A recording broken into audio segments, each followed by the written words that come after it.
오늘 하나님께서 우리에게 주시는 말씀은 창세기 32장 24절에서 28절까지 말씀입니다. 창세기 32장 24절에서 28절까지 말씀 우리 함께 읽겠습니다.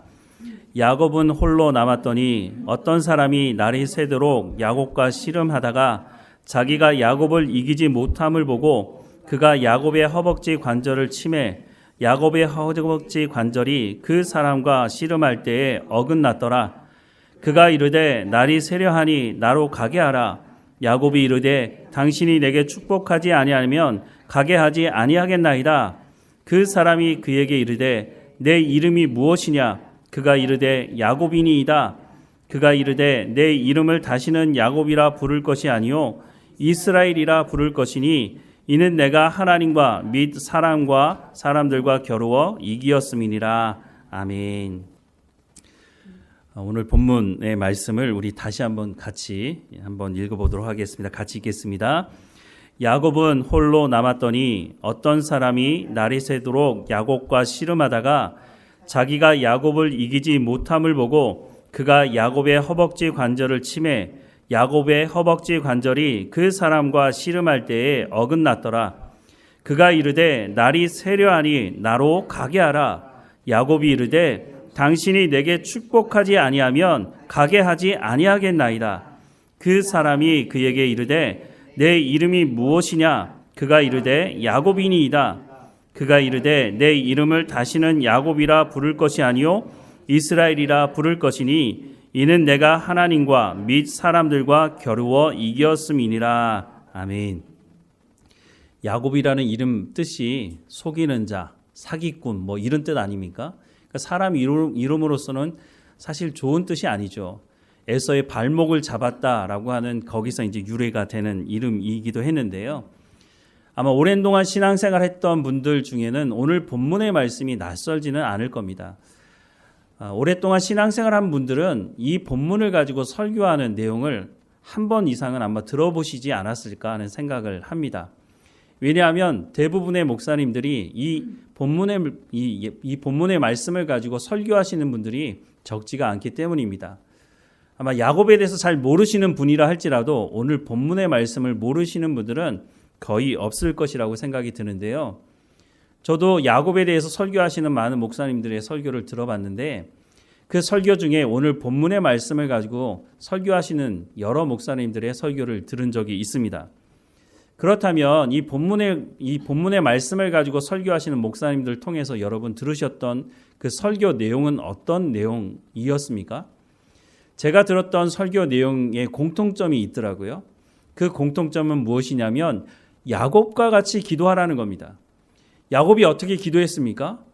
자기의 목숨이 어떻게 될지 모르니까 끈질기게 나를 축복하지 않으면 놓을 수 없다라고 하는 그 끈질김을 가지고 기도한 것처럼 여러분들도 기도해라 라고 말을 한 기억이 납니다. 그리고 그렇게 기도할 때 하나님께서 속히 응답하실 것이다 라고 하는 내용을 가지고 설교를 들었던 기억이 나는데 여러분들은 어떠신지 모르겠습니다. 그래서 어떻게 기도해야 되느냐? 끈질기게, 간절히, 통성으로 기도해야 한다는 거죠. 제가 그 당시만 하더라도 성경을 잘 읽지 않고 성경에 대해서 잘 몰라서 그런 줄 알았습니다. 그래서 매사에 하나님께 기도할 때마다 통성으로 기도를 했던 기억이 납니다. 문제를 해결받고 싶은 사람, 시급한 문제, 당장 내가 이 문제를 해결할 수 없으니 하나님 앞에 기도하는 사람의 입장에서는 그렇게 말해주는 그 말에 귀가 솔깃할 수밖에 없는 것이죠. 내가 해결할 수 있는 일이라면 하나님께 굳이 기도할 필요도 없을지도 모르겠습니다. 이렇게 시급하고 큰 문제를 가지고 있는 사람들에게 하나님께 간절히 기도해야 된다. 끈질기게 기도해야 된다. 부르짖으며 기도해야 된다. 그러면 하나님께서 응답하실 것이다 라고 하는 그 말이 정말 솔깃하고 그렇게 해야겠다는 마음을 아마 가지지 않았을까 하는 생각을 합니다. 이런 기도를 해야 된다고 말하면서 또 한 가지 말씀을 인용해서 하는 말씀이 있는데요. 그것이 바로 예레미야 33장 3절 말씀입니다. 너는 내게 부르짖으라. 내가 내게 응답하겠고 내가 알지 못하는 크고 은밀한 일을 내게 보이리라 라는 말씀입니다. 간절히 문제를 해결받고 싶은 사람에게 하나님께 부르짖어라. 그러면 응답하실 것이다. 내가 알지 못하고 크고 은밀한 일을 내게 보일 것이다 라고 말씀을 해주니 귀가 솔깃할 수밖에 없는 거죠. 그것도 성경에 분명히 기록된 말씀 아닙니까? 부르짖으면 하나님께서 내가 알지 못하는 크고 은밀한 일을 보이시겠다고 말씀하시니 이 말씀에 귀를 기울일 수밖에 없다고 하는 것이죠.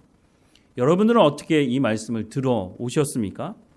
그런데 제가 성경의 말씀을 이제 공부하고 제대로 읽기 시작하면서 좀 화가 났습니다. 첫 번째 화가 난 것은 내가 왜 성경을 이렇게 자세히 읽지 않았을까 하는 것이었고, 두 번째 화가 났던 것은 말씀을 전하는 목사들이 하나님의 말씀을 제대로 전하지 않았구나. 나는 그것이 맞다고 생각이 들었는데 제대로 전하지 않으니 목사가 그렇게 말하면 그게 맞나 보다 라고만 생각했지 성경을 한 번도 제대로 찾아보지 않은 제 잘못도 있지만 기복주의와 하나님의 말씀을 뒤번복시켜서 말씀을 전한 것이 나는 그것이 맞다고 생각했으니 화가 날 수밖에 없었던 것이죠. 물론 성경 말씀에 보면 하나님께 부르짖으며 기도하라는 말씀이 분명히 있습니다. 조금 전에 읽었던 예레미야 33장 3절 말씀에도 너는 내게 부르짖으라 라고 분명히 말씀하고 있지 않습니까? 그러니 그 말이 맞다고만 생각을 한 거죠. 문제를 해결받고 싶은 사람의 입장에서는 앞뒤 문맥 다 잘라먹고 이 말씀만 들리게 되는 것이죠. 그런데 이런 질문을 그때 했어야 했는데 하지 못했습니다. 왜 부르짖으라고 말씀하고 있지? 언제 부르짖으라고 말씀하고 있는 건가? 왜, 무엇 때문에, 무엇을 위해서 부르짖으라고 하나님께서 말씀하시는 건가? 이런 의문을 가지고 성경을 봤다면 잘못된 말씀을 제가 듣지는 않았을 것이라고 생각이 듭니다. 그런데 단순히 문제 해결에만 목적이 있었기 때문에 단순히 내가 고난받고 있는데 이 고난을 피해갈 수만 있으면 이라고 하는 생각만 하고 있었기 때문에 그래서 성경의 말씀을 내가 보지는 않지 않았나 하는 생각도 해보게 되는 것이죠. 이 말씀을 받아들인 중요한 또 이유 중에 하나가 무엇이냐면 우리의 마음속에 어떤 마음이 있느냐면 지성이면 감천이다라고 하는 말이 있기 때문입니다. 아니 내가 응답받으려고 하는 것이 내가 해결할 수 없는 문제고 그래서 내가 기도하는 것인데 하나님께서 이것을 응답해 주시려면 내가 지극정성을 다 해야 되는 건 아닌가 하는 생각을 가지고 있는 거죠. 그런데 이런 생각을 저보다 더 간절하게 가지고 있는 사람들은 바로 우상을 섬기는 사람들이라고 하는 것입니다. 우상을 섬기는 사람들, 그 사람들 구슬하고 또 무당을 불러다가 이런 점괘를 요구하는 사람들의 모습을 보면 정말 간절한 마음이 있습니다. 그런데 그들의 마음을 이용해서 어떻게 합니까? 당신이 이 문제를 해결받고 싶다면 그냥 굿해서는 안 된다고. 그냥 부적 하나 사서 해결될 문제가 아니고 구슬하더라도 크게 해야 된다고. 그러고 보니까 신문에 보니까 구슬하는데 수억짜리 굿들이 있더라고요. 그래서 그게 나중에 사기로 밝혀져서 법정에 가서 소송을 걸고 막 그런 문제들도 있는 것을 보게 되는데 어쨌든 문제 해결만 받으면 된다고 생각하는 사람들 마음 가운데는 내가 지극정성을 다해야 하늘이 감동받아야 내 문제가 해결될 수 있어. 이런 생각을 가지고 나가는 사람들이 있다고 하는 것이죠. 그런데 예수 믿는 사람들도 이런 마음을 가지고 하나님께 나가려고 하는 사람들이 있다고 하는 것입니다. 혹시 여러분들 가운데 이런 마음이 있다면 오늘 당장 이 생각을 내려놓으셔야 합니다. 왜냐하면 그리스도인들은 첫 시작부터가 지성이면 감천이다라고 하는 것과는 관계없이 시작이 되었다고 하는 것입니다. 우리 중에 누구 하나 내가 지극정성을 다해서 구원받은 사람이 있습니까? 누구도 자기의 노력으로 구원받을 수 없다라고 성경은 분명히 말씀해주고 있다고 하는 것입니다. 사도행전 2장 36절에서 41절 말씀에 보면 그들이 이 말을 듣고 마음에 찔려 베드로와 다른 사도들에게 물어 이르되 형제들아 우리가 어찌할꼬 하거늘 베드로가 이르되 너희가 회개하여 각각 예수 그리스도의 이름으로 세례를 받고 죄 사함을 받으라. 그리하면 성령의 선물을 받으리니 이 약속은 너희와 너희 자녀와 모든 먼데 사람 곧 주 우리 하나님이 얼마든지 부르시는 자들에게 하신 것이라 하고 또 여러 말로 확증하며 권하여 이르되 너희가 이 패역한 세대에서 구원을 받으라 하니 이 말을 받은 사람들은 세례를 받음에 이 날에 신도의 수가 3,000이나 더하더라라고 말씀을 하고 있습니다. 우리가 받은 구원에 대해서 말하고 있습니다. 하나님께서 우리 가운데 허락하신 구원은 전적인 하나님의 선택과 하나님의 은혜로 이루어진다고 말씀하고 있습니다. 우리가 무슨 노력을 하고 대가를 지불해서 구원받았다고 성경은 말씀하지 않고 있다고 하는 것입니다. 에베소서 2장 1절부터 10절 말씀에도 보면 그는 허물과 죄로 죽었던 너희를 살리셨도다. 그때의 너희는 그 가운데서 행하여 이 세상 풍조를 따르고 공중의 권세 잡은 자를 따랐으니 곧 지금 불순종의 아들들 가운데 역사하는 영이라. 전에는 우리도 다 그 가운데서 우리 육체의 욕심을 따라 지내며 육체와 마음에 원하는 것을 하여 다른 이들과 같이 본질상 진노의 자녀이었더니 라고 말씀하고 있습니다.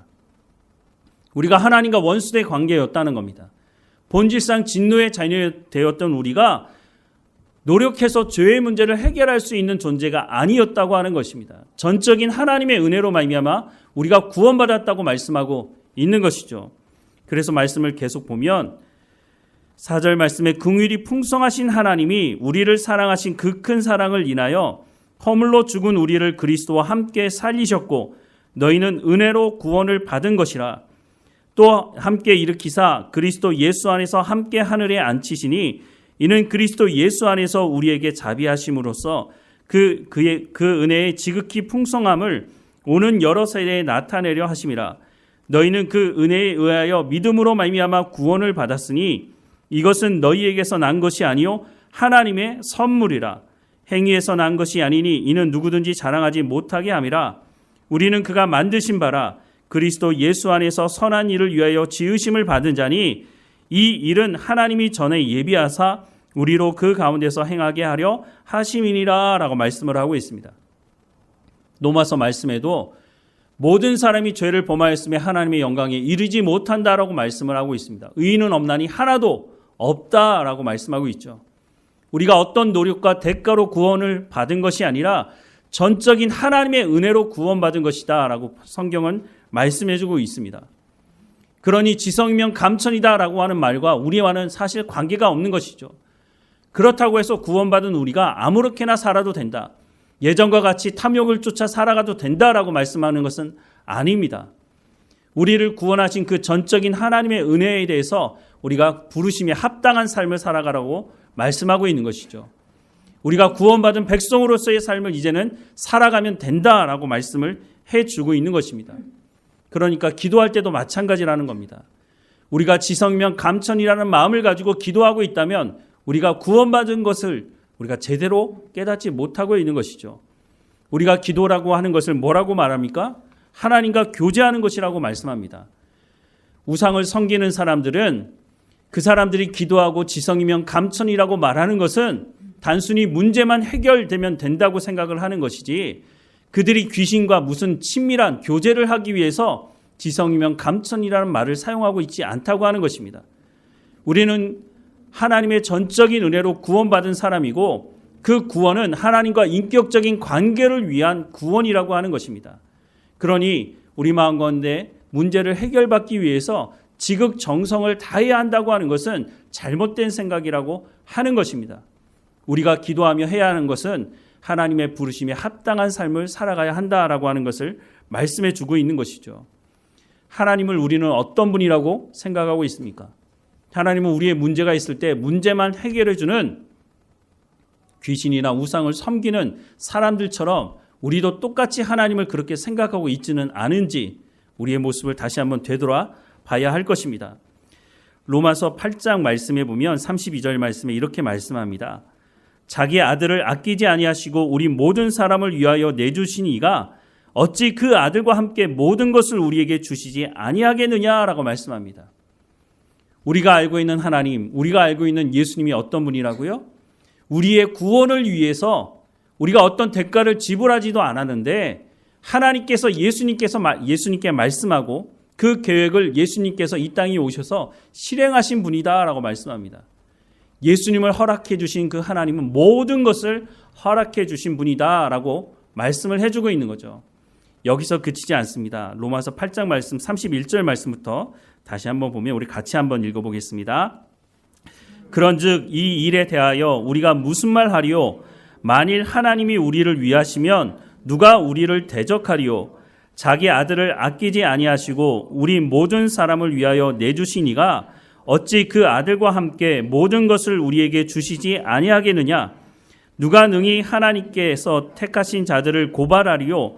의롭다 하신 이는 하나님이시니 누가 정죄하리요? 죽으실 뿐 아니라 다시 살아나신 이는 그리스도 예수시니 그는 하나님 우편에 계신 자요 우리를 위하여 간구하시는 자신이라. 누가 우리를 그리스도의 사랑에서 끊으리요? 환난이나 공고나 박해나 기근이나 적신이나 위험이나 칼이랴. 기록된 바 우리가 종일 주를 위하여 죽임을 당하게 되며 도살 당할 양같이 여김을 받았나이다 함과 같으니라.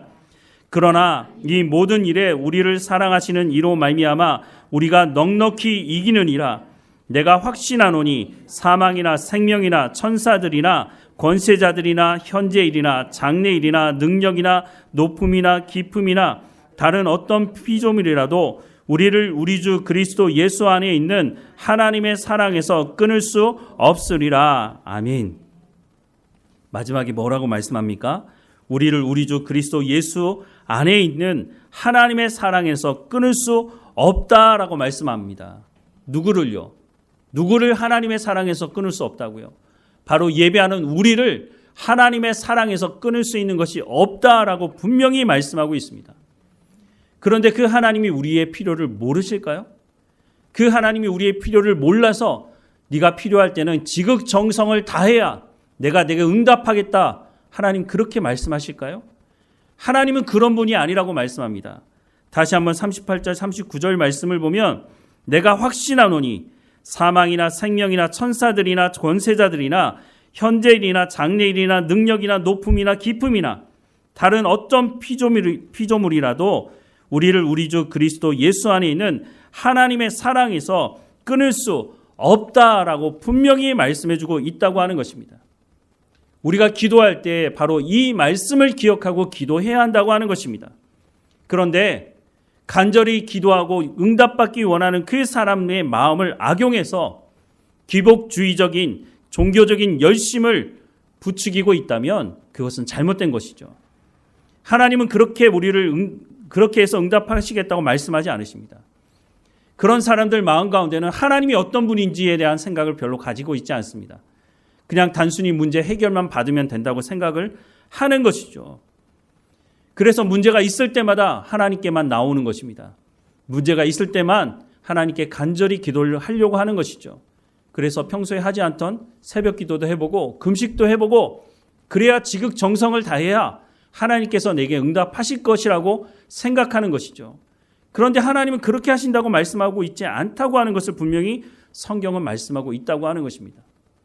간절히 응답받으려고 하는 사람들에게 부르짖어야 끈질기게 기도해야 지극정성을 다해야 하나님께서 내게 응답하실 것이다 라고 하는 그 말 귀가 솔깃하고 그렇게 해야만 하나님께서 내게 응답하실 것 같은 생각을 가질 수밖에 없는 그 사람들에게 이렇게 말하고 있다면 그것은 쌍꾼이고 그건 거짓된 복음을 전하고 있다고 하는 것입니다. 예수님은 이렇게 기도하라고 말씀하십니다. 마태복음 6장 24절에서 34절 말씀에 보면 한 사람이 두 주인을 섬기지 못할 것이니 혹 이를 미워하고 저를 사랑하거나 혹 이를 중히 여기고 저를 경히 여김이라. 너희가 하나님과 재물을 겸하여 섬기지 못하느니라. 그러므로 내가 너희에게 이르노니 목숨을 위하여 무엇을 먹을까 무엇을 마실까 몸을 위하여 무엇을 입을까 염려하지 말라. 목숨이 음식보다 중하지 아니하며 몸이 의복보다 중하지 아니하냐. 공중의 새를 보라. 심지도 않고 거두지도 않고 창고에 모아 들이지도 아니하되 너희 하늘 아버지께서 기르시나니 너희는 이것들보다 귀하지 아니하냐. 너희 중에 누가 염려함으로 그 키를 한 자라도 더할 수 있겠느냐. 또 너희가 어찌 의복을 위하여 염려하느냐. 들의 백합화가 어떻게 자라는가 생각하여 보라. 수고도 아니하고 길쌈도 아니하느니라. 그러나 내가 너희에게 말하노니 솔로몬의 모든 영광으로도 입은 것이 이 꽃 하나만 갖지 못하였느니라. 오늘 있다가 내일 아궁이에 던져지는 들풀도 하나님이 이렇게 입히시거든 하물며 너희일까 보냐. 믿음의 작은 자들아 그러므로 염려하여 이르기를 무엇을 먹을까, 무엇을 마실까, 무엇을 입을까 하지 말라. 이는 다 이방인들이 구하는 것이라.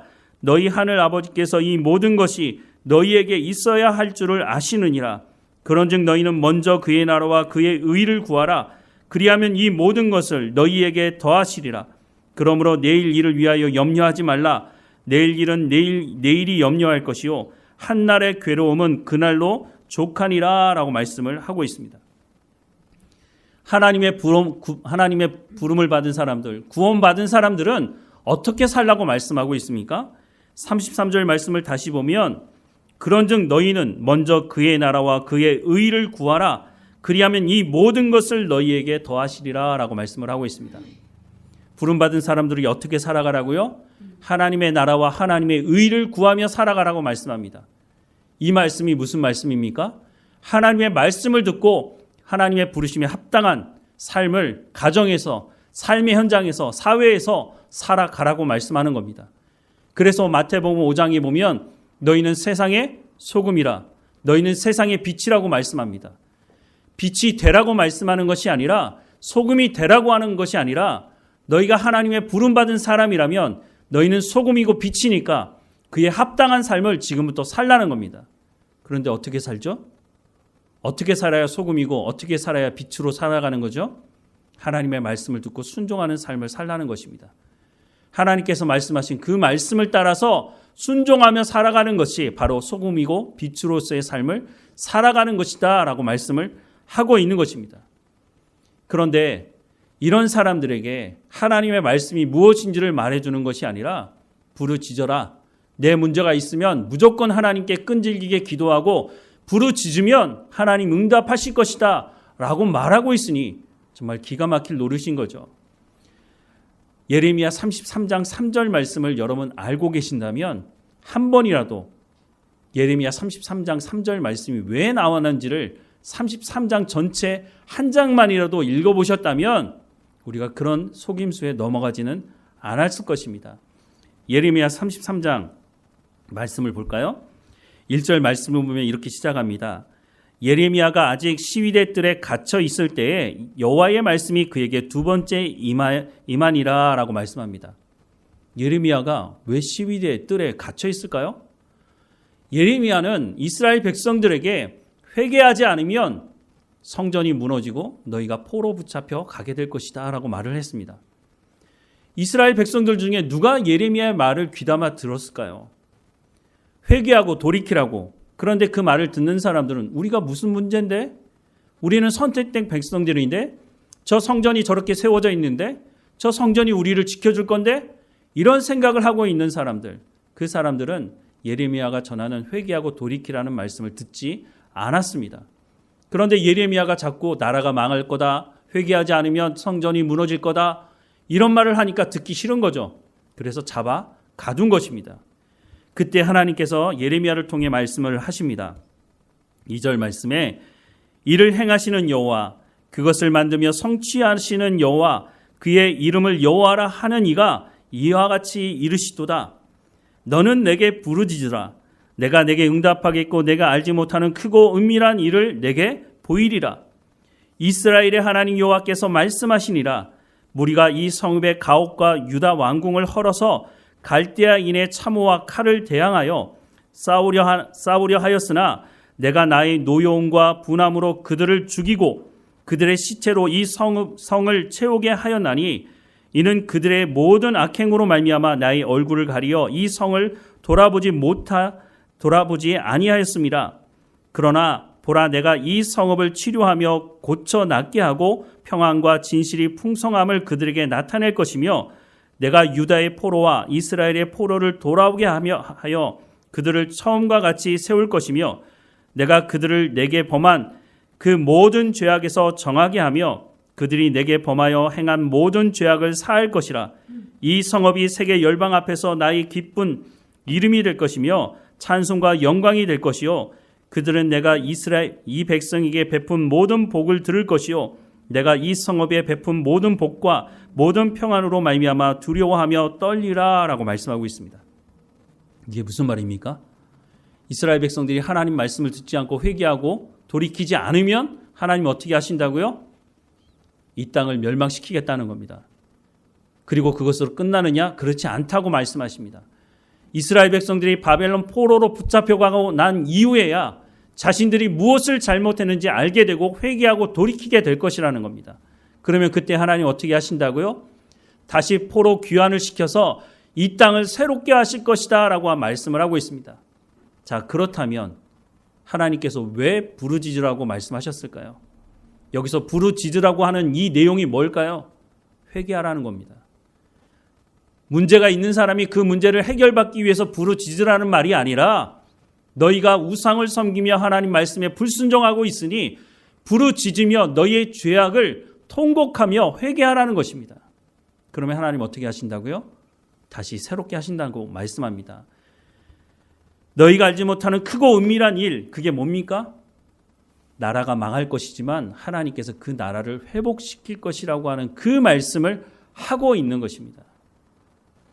33장 3절 말씀 한 절만 읽을 것이 아니라 33장 한 장만이라도 읽었더라면, 예레미야 전체 말씀이 아닌 33장 한 장만 읽었더라도 여러분들이 기도하는 그 기도에 하나님 앞에 부르짖으면 응답하실 것이다라고 하는 그런 말은 거짓된 말이라고 하는 것을 금방 알아차렸을 것입니다. 그런데 저 스스로도 그 말을 들었을 때 내가 정말 시급하게 이 문제를 해결받고 싶은데 하나님께 부르짖으며 기도하면, 끈질기게 기도하면 하나님 내게 응답하시겠구나 라고 하는 것을 저 스스로도 그렇게 받아들였던 시대가 있었다고 하는 것입니다. 하나님은 그렇게 응답하시는 분이 아닙니다.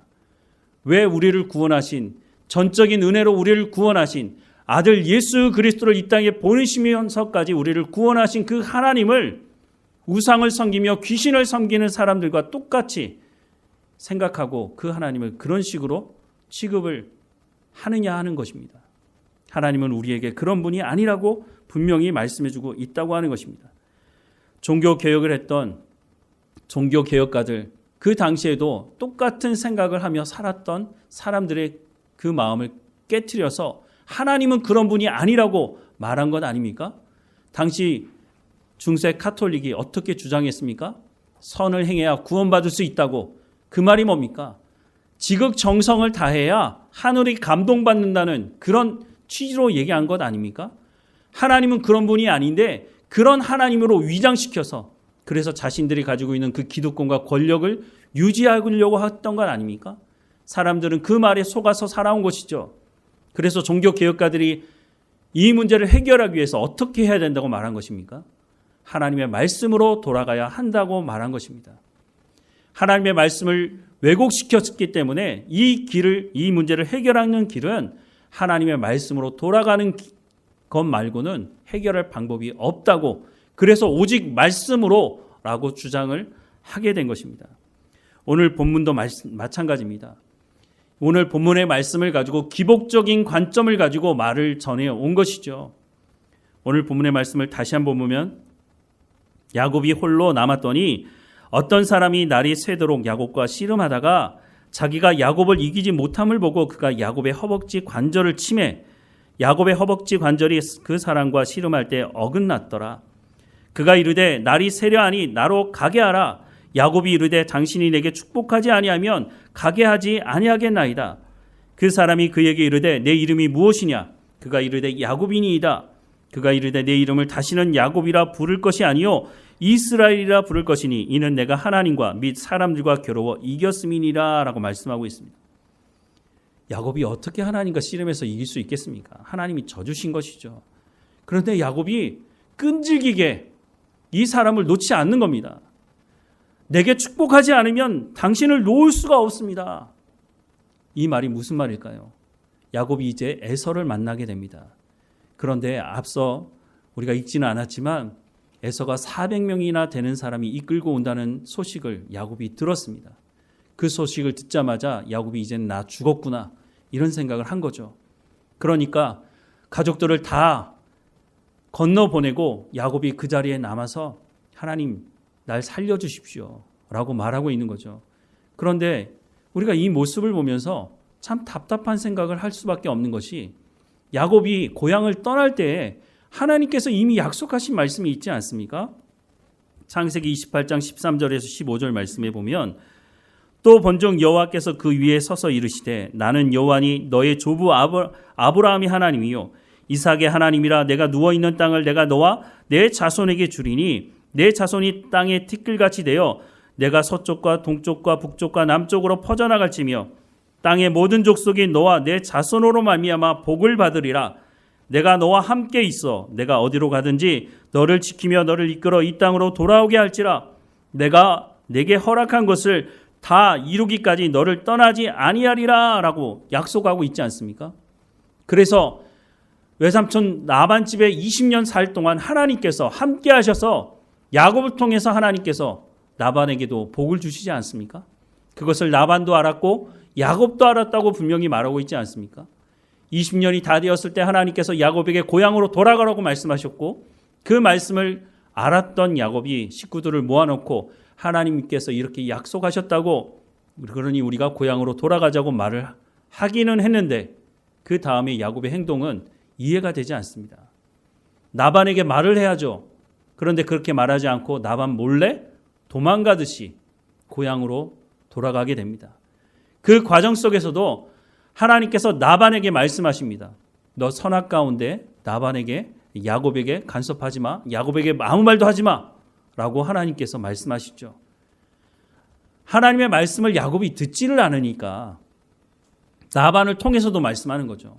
그리고 그 이후에 하나님께서 하나님의 군대를 보여주십니다.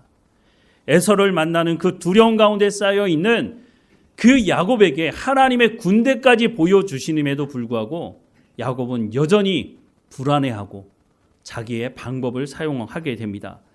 창세기 32장 13절 이하의 말씀에 보면 야곱이 거기서 밤을 지내고 그 소유 중에서 형 에서를 위하여 예물을 택하니 암염소가 200이요 순염소가 20이요 암양이 200이요 순양이 20이요 전나는 낙타 30이요 낙타 30과 그 새끼요 암소가 40이요 황소가 10이요 암나귀가 20이요 그 새끼 나귀가 10이니 이거 다 뭐죠? 에서의 마음을 감동시켜서 나에게 화를 끼치지 말라고 어떻게 보면 뇌물 같은 거죠. 계속 말씀을 보면 16절에 이것을 각대로 나누어 종들의 손에 맡기고 그의 종에게 이르되 나보다 앞서 건너가서 각대로 거리를 두게 하라 하고 그가 또 앞선 자에게 명령하여 이르되 내 형 에서가 너를 만나 묻기를 내가 누구의 사람이며 어디로 가느냐 내 앞의 것은 누구의 것이냐 하거든 대답하기를 주의 종 야곱의 것이요 자기 주 에서에게로 보내는 예물이 오며 야곱도 뒤에 있나이다 하라 하고 그 둘째와 셋째와 각대를 따라가는 자에게 명령하여 이르되 너희도 에서를 만나거든 곧 이같이 그에게 말하고 또 너희는 말하기를 주의 종 야곱이 우리 뒤에 있다 하라니 이는 야곱이 말하기를 내가 내 앞에 보내는 예물로 형의 감정을 푼 후에 대면하면 형이 혹시 나를 받아주리라 함이었더라.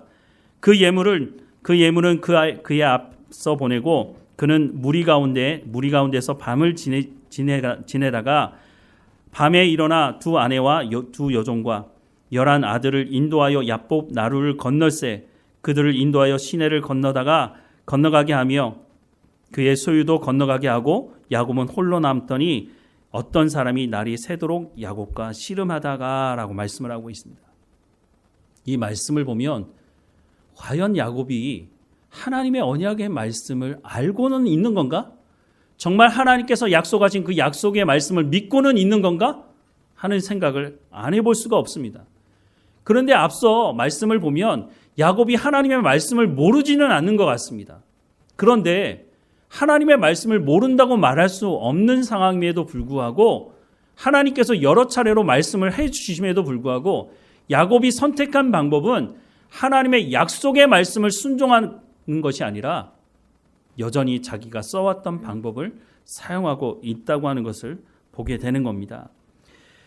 창세기 32장 9절부터 12절 말씀에 보면 이렇게 말합니다. 야곱이 또 이르되 내 조부 하나님 아브라함이 하나님 내 아버지 이삭의 하나님 여호와여 주께서 전에 내게 명하시기를 내 고향 내 족속에게로 돌아가라 내가 내게 은혜를 베풀리라 하셨나이다. 이렇게 기도하고 있는 걸 보면 야곱이 분명히 하나님 약속을 알고 있는 것 같아 보이기는 합니다. 나는 주께서 주의 종에게 베푸신 모든 은총과 모든 진실하심을 조금도 감당할 수 없사오나 내가 내 지팡이만 가지고 이 요단을 건넜더니 지금은 2때나 이루었나이다. 내가 주께 간구하오니 내 형의 손에서 에서의 손에서 나를 건져 주시옵소서. 내가 그를 두려워함은 그가 와서 나와 내 처자들을 칠까 겁이 나기 때문이다. 주께서 말씀하시기를 내가 반드시 내게 은혜를 베풀어 내 시로 바다에 셀 수 없는 모래와 같이 많게 하리라 하셨나이다 라고 말하고 있습니다. 이렇게 기도한 야곱이 그 다음에 행동이 뭐였다고요? 에서에게 줄 예물을 구분을 하고 한때, 두때, 세때로 나누어 가지고 에서가 처음 예물을 받고 나서도 마음이 변하지 않는 것처럼 보이며 두 번째 자기의 가축도 주고 세 번째도 다 주겠다는 겁니다. 그리고 나서 가족들을 다 건너 보내고 나서 자기 혼자만 남아서 하나님께 기도하고 있는 내용을 보면 정말 야곱이 하나님 말씀을 믿고 있는 건가 하는 의문을 가질 수밖에 없는 것이죠.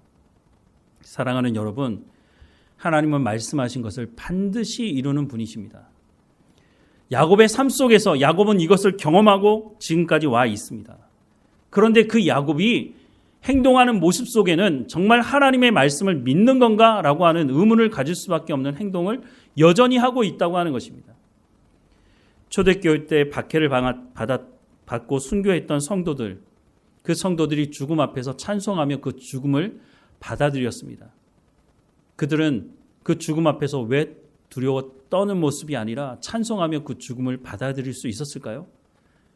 로마 사람들은 이 죽음의 공포에 시달리는 이 그리스도인들을 보며 즐거워하려고 모여들었는데 자신들이 기대하는 모습이 아니라 죽음 앞에서 찬송하며 그 죽음을 받아들인 모습을 보면서 처음에는 의아해했겠지만 나중에는 두려웠을 것입니다. 초대교회 성도들은 무엇 때문에 그 죽음을 받아들일 수 있었을까요? 그것은 하나님의 약속의 말씀이 있었기 때문입니다. 예수님께서 부활의 첫 열매가 되셨고 예수님께서 다시 오실 것이라고 약속하고 있는 그 약속의 말씀을 이 사람들은 믿었기 때문에 그 죽음을 두려워한 것이 아니라 죽음을 받아들였던 것이죠. 야곱이 마지막 순간 이 야복강에서 기도할 때 어떤 기도를 했어야 맞았을까요? 하나님, 두렵습니다. 하지만 하나님께서 약속하신 약속의 말씀을 지금까지 이루어 오셨고 지금도 하나님께서 내 가운데 말씀하시니 내가 이 두려움과 공포 속에 있지만 하나님 내가 하나님의 말씀을 믿고 나아갑니다. 하나님 나를 붙들어 주십시오 라고 기도했어야 하는 것이 아닐까요? 그런데 야곱은 그렇게 기도하지 않았습니다. 하나님 내 가운데 축복해 주지 않으시면, 확실한 증거를 보여주지 않으시면, 물론 지금까지 하나님께서 내게 말씀하셨지만 내가 그 말씀을 듣기는 했지만 하나님 더 확실한 증거를 보여주지 않으시면 내가 놓아보낼 수 없습니다 라고 말하고 있는 것입니다. 아무리 말해도 듣지 않으니까, 하나님의 군대까지 보여줬는데 믿지 않으니까 하나님 그래서 어떻게 하십니까? 확실한 증거를 갖게 하시죠. 그것이 무엇이었습니까? 야곱의 허벅지에 있는 뼈를 위골시키는 것이었습니다. 평생 이제는 장애인으로 살아가게 된 것이죠. 자기가 부인해도 부인할 수가 없는 확실한 증거를 야곱의 몸에 새기게 해 주신 것입니다.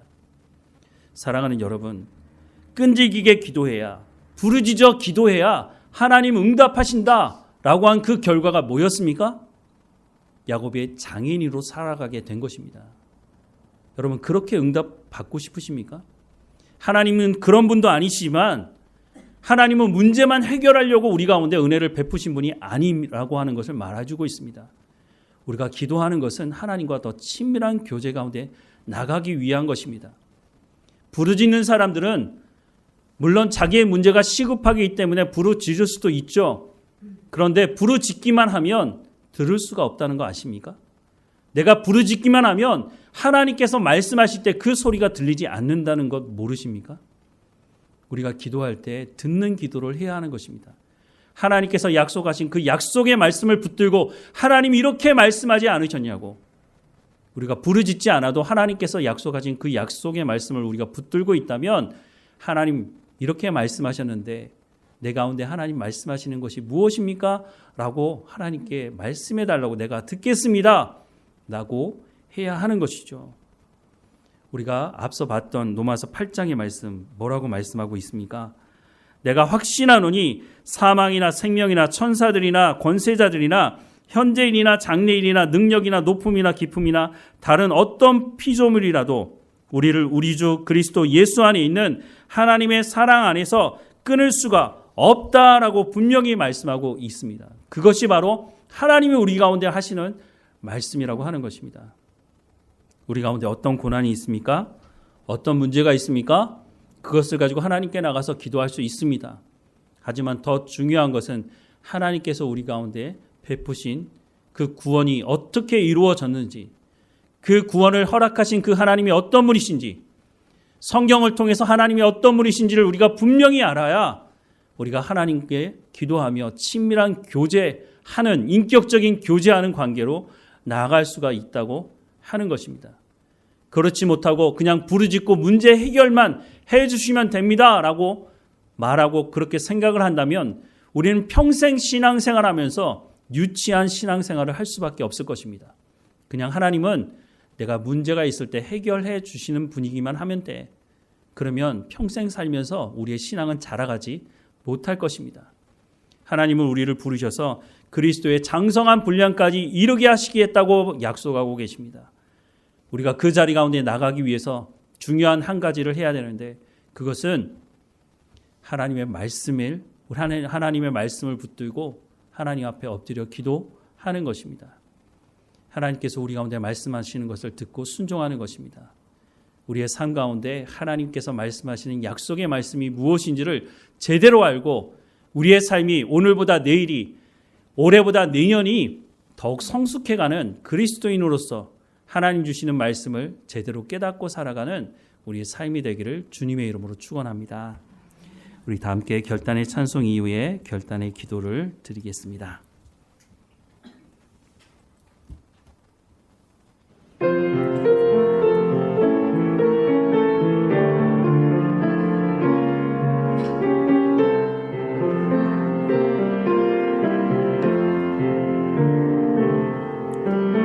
이 말씀 따라 사는 동안 지치지 않게 하시고 이 말씀 따라 사는 동안 주님 나라 이루소서. 이 말씀 따라 사는 동안 지치지 않게 하시고 이 말씀 따라 사는 동안 주님 나라 이루소서. 오늘 들었던 말씀을 가지고 하나님 앞에 은혜를 구하며 기도하십시다. 우리의 문제를 다스리시는 하나님이 어떤 분이신지 우리가 문제 해결만 받기 위해서가 아니라 이 문제를 다스리시며 우리를 구원하시는 하나님이 누구이신지를 기도의 시간을 통해서 알아가게 하시고 우리가 하나님의 약속의 말씀을 온전히 붙들며 살아가는 그리스도인다운 삶을 살아갈 수 있도록 인도해달라고, 우리가 하나님 말씀으로 말미암아 그리스도의 장성한 분량에 이르는 삶을 살아갈 수 있도록 인도해달라고, 하나님의 말씀을 제대로 깨닫고 살아갈 수 있도록 성령의 충만함을 허락해달라고 우리 다 함께 은혜를 구하며 하나님께 기도하십시다.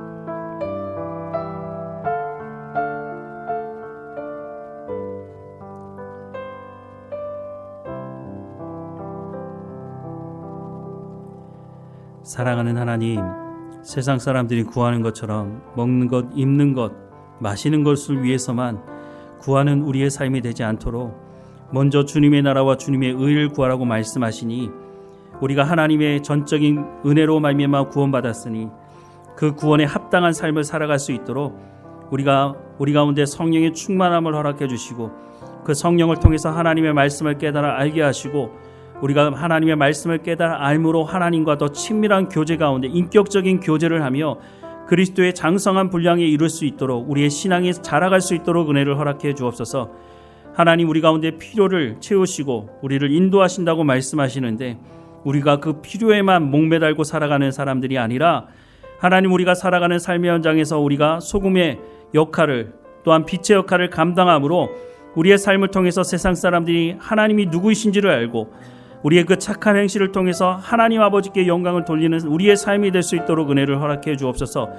우리 가운데 베풀어 주신 그 놀라운 구원에 감사하게 살아가게 하시고 우리 가운데 주신 것을 하나님 나누며 심으며 하나님의 영광을 드러내는 삶을 살아갈 수 있도록 은혜를 허락해 주옵소서. 이 한 주간도 깨어 있도록 하나님과 동행하며 살아가게 하시고 우리가 삶을 살아가는 현장에서 우리가 그리스도인임을, 하나님의 백성임을 드러내는 삶이 될 수 있도록 우리 가운데 지혜와 명철을 허락해 주시고 건강함을 허락해 주옵소서. 하나님, 우리의 삶을 통해서 하나님의 어떤 분이신지, 하나님의 사랑이 무엇인지를 우리의 삶을 통해서 열매 맺을 수 있도록, 우리의 삶을 통해서 흘러갈 수 있도록 은혜를 허락해 주옵소서. 우리의 삶을 주관하시고 인도하시는 하나님께 감사드리고 예수님의 이름으로 기도합니다. 아멘.